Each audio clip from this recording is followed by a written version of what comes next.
In Kandahar, near Afghanistan's border with Pakistan, residents are expecting growing concerns over the economic impact of stalled peace talks. Officials in Pakistan have announced that negotiations has failed.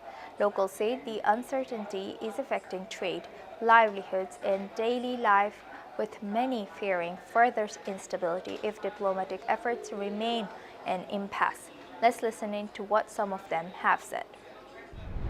خامخا دې کې به زیان راوړي، دلته به تعلیم ته صدمه رسېږي، دلته به اقتصاد ته صدمه رسېږي. موږ د نړیوال ټولنې څخه هم غواړو چې پر پاکستان فشار راوړي چې تر څو دوی د خپلو ناشمو اهداف څخه پرهیز وکړي او دوی بالاخره و خبرو ته لاره زمینه هواره شي، دوی څو خپل مشکلات د خبرو له لارې. هغه هم په جنجالو سره اخته دي، نو د داګرو ذمواري خو موږ نه اخیستلی شو، نه په موږ پورې اړه لري، نه موږ ته لارې لاجې بندې کړي دي، دغه یې سړی نه شو راوښتلی. Now we move on to our next news. WHO, World Health Organization, has said that it was appalled and deeply shocked by reports that more than 460 patients and their companions were killed at the Saudi maternity hospital in the Sudanese city of El-Fasher.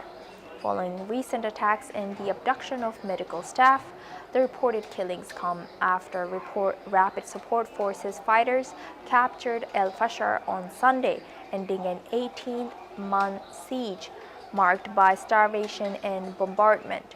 The city's fall consolidates RSF controls over Darfur and has raised fears of ethnically motivated violence reminiscent of past atrocities in the region. WHO Director General Tedros Adhanom has said that attacks on healthcare must stop immediately and unconditionally, urging a ceasefire and the protection of patients as well as medical workers under international humanitarian law. The International Committee of the Red Cross also voiced alarm, condemning reports of horrifying atrocities and immense suffering inflicted on civilians in El-Fasher. WHO has also stated that before the latest attack, it had verified 185 assaults on health facilities in Sudan since the conflict erupted in April of 2023, which has resulted in 1,204 deaths so far and 416 injuries among health workers and patients. Among these, 49 attacks occurred in 2025 alone, which has killed 966 people. Tedros has also added that the WHO had received reports of the abduction of 4 doctors, a nurse, and a pharmacist from the same hospital. They have called for immediate release and for unhindered humanitarian access to provide medical aid. Now we move on. South African President Cyril Ramaphosa has begun a 2-day state visit to Switzerland on October 29th. At the invitation of Swiss President Karin Keller-Sutter, the visit aims to strengthen bilateral ties in trade, investment, skills development, science, and culture. During the visit, the two countries have signed 2 cooperation agreements, one on arts, culture, and heritage, and another a letter of intent on peace, mediation, and democracy resilience. In a significant cultural gesture, Switzerland have returned several historical artifacts belonging to South Africa's Kuna royal family. Economic partnerships remain a key focus, with South Africa being Switzerland's 6th largest trading partner. President Ramaphosa is also scheduled to meet Swiss business leaders to discuss further economic cooperation and investment opportunities. Hundreds have gathered for anti-China. Now we move on. Hundreds of protesters in Seoul have taken to the streets with sharply contrasting messages, and as US President Donald Trump arrived in South Korea for the APEC summit.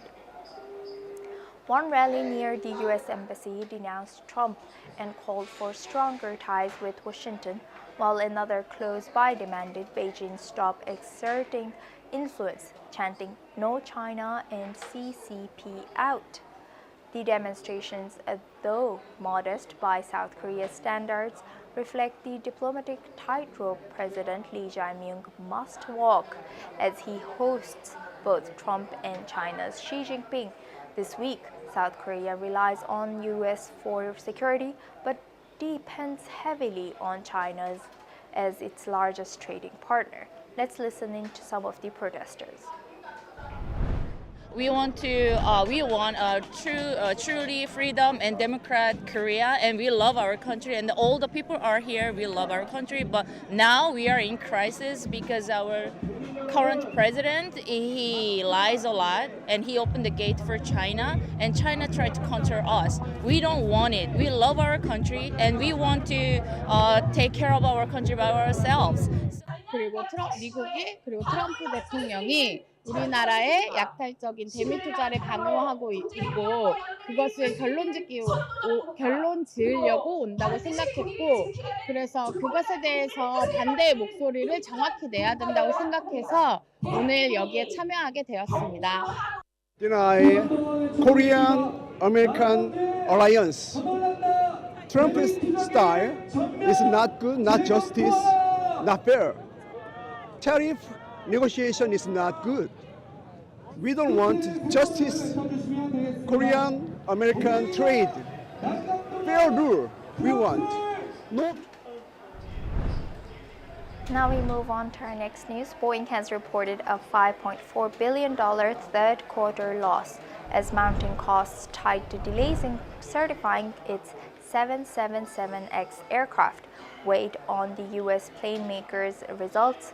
The company has stated that revenue rose 30% to $23.3 billion, driven by higher commercial jet deliveries compared with the same period last year.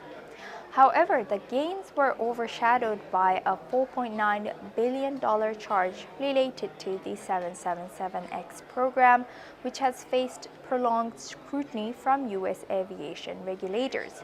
Chief Executive Kelly Ortberg has stated and highlighted recent progress, including Federal Aviation Administration approval this month to boost production of Boeing 737 MAX jets. He has added that Boeing achieved positive free cash flow during the quarter, but acknowledged that significant work remains to restore the company's performance and credibility. Ortberg also addressed labor unrest, saying Boeing's defense unit in St. Louis was effectively implementing contingency plans after more than 3,000 workers voted to reject a contract offer. The company is accelerating recruitment and welcoming employees who choose to return to work, while union leaders accuse Boeing of refusing to negotiate in good faith. Boeing shares have fallen 0.9% in pre-market trading following the earnings announcement. Now we move on to our next news. Voters across the Netherlands headed to the